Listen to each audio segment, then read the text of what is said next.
How does a player famous for seeing the game 2 seconds before everyone else admit that his vision once became useless? How does a World Cup winning playmaker confess that there were moments when football stopped making sense? Mesut Özil has finally broken his silence about Lionel Messi and Cristiano Ronaldo. Not to choose sides, not to crown a winner, but to reveal something far more disturbing. One of them makes you forget tactics, Ozil admits. The other makes you feel like you're not allowed to make a single mistake. Why would a football genius say that? And what does this confession tell us about Messi, Ronaldo, and the death of the classic number 10? Stay with me. This story goes deeper than goals. Before we start, like the video, subscribe to the channel, and turn on notifications, because what you're about to hear is not a fan debate. It's a confession. To understand why this confession matters, you need to understand who Mesut Özil really was. Ozil was not built on speed, not on power, not even on goals. He was built on time. At his peak, Ozil played football like a chess grandmaster. One touch ahead, one angle earlier, one decision faster than the rest. At Real Madrid, he delivered 27 assists in a single season. With Germany, he became world champion in 2014 as the brain behind a generation. At Arsenal, he redefined what creativity looked like in the Premier League. And yet, in the same era, two players were rewriting the laws of the game. Lionel Messi, even at 38, still dominates football through involvement. 71 goals and assists in a single season is not just productivity. It is total control. He doesn't wait for the game to come to him. He absorbs it, slows it down, bends it, and releases it when the defense has already collapsed. On the other side, Cristiano Ronaldo represents something entirely different. Seasons of 50 or 60 goals, fewer touches, fewer passes, but a constant threat that turns every defensive mistake into a death sentence. So here is the real question. What happens when a player whose entire career depends on reading the game meets two players who don't follow the same rules of time, space, and punishment? That's where Ozil's silence finally breaks. Mesut Özil did not make this confession at the peak of his career. He made it after the noise faded, after the camera stopped chasing him, after the debates about his attitude, his pace, his relevance, after the modern game quietly moved on. That's when players usually tell the truth.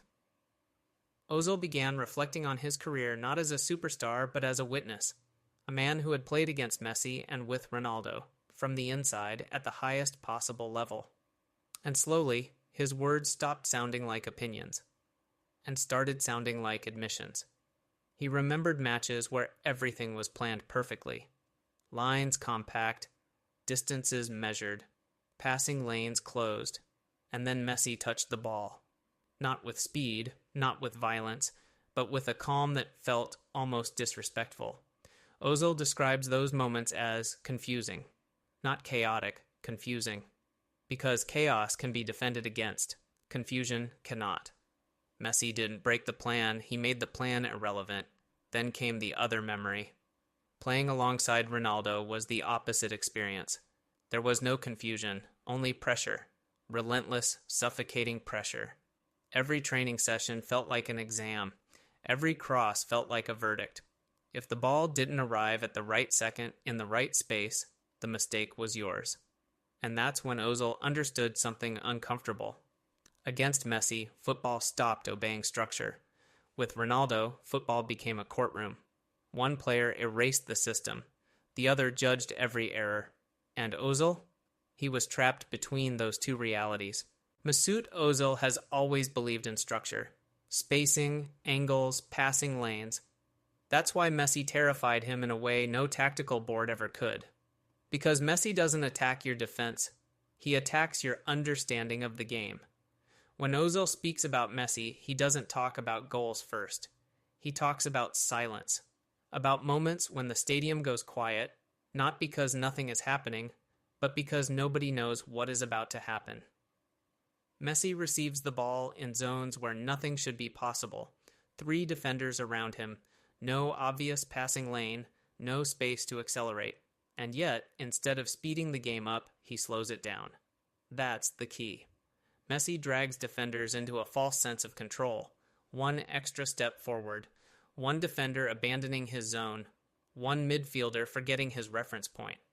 And suddenly, the system collapses, not explosively, but invisibly.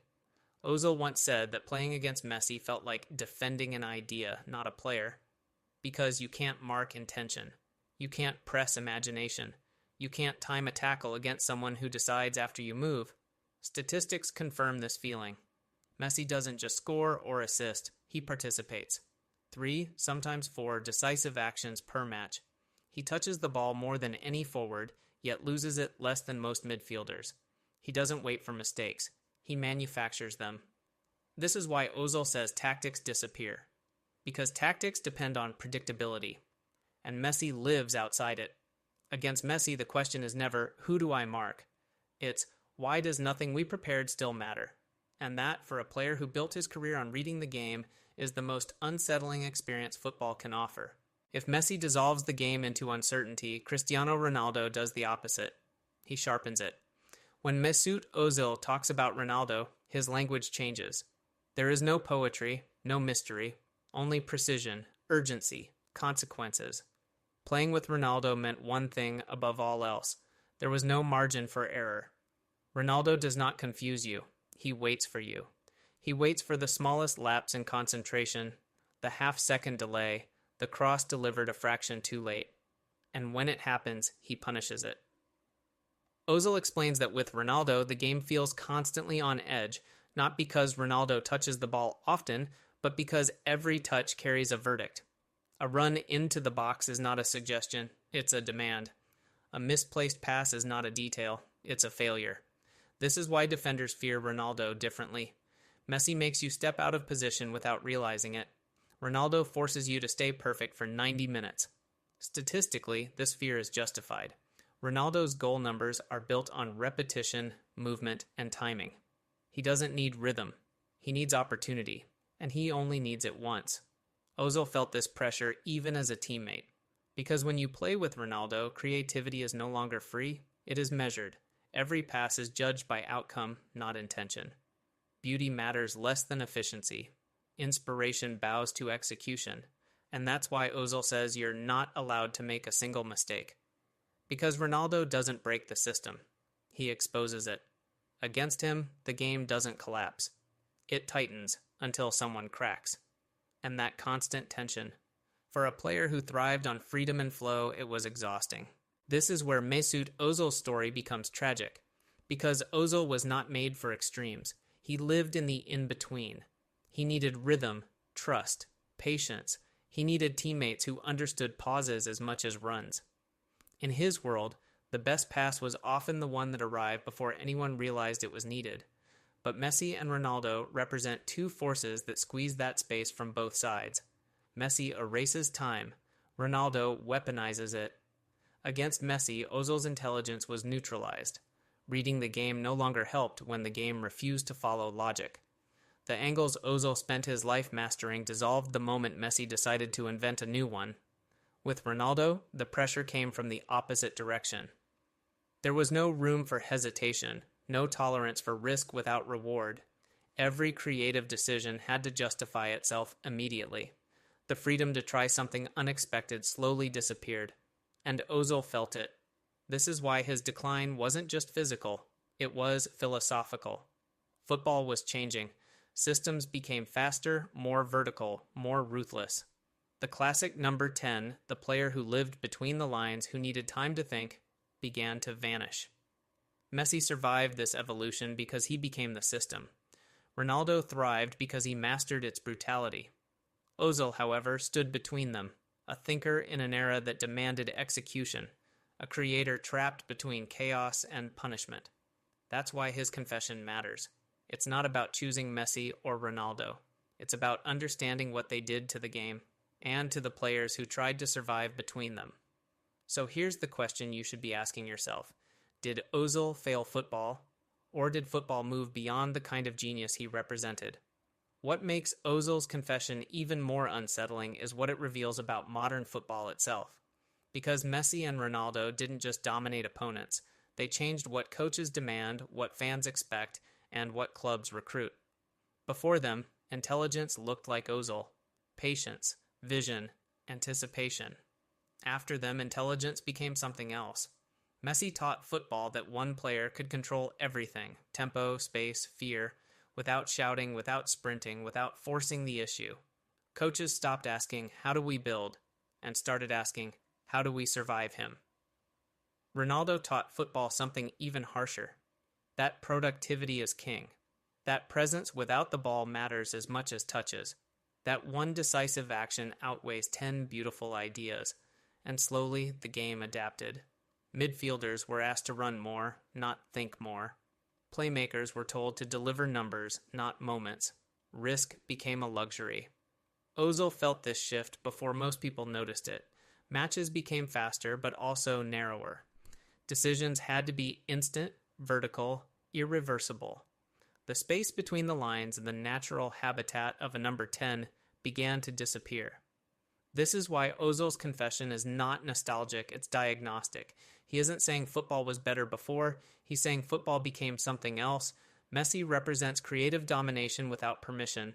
Ronaldo represents ruthless domination without mercy. And between those two forces, a whole generation of artists learned that beauty alone was no longer enough.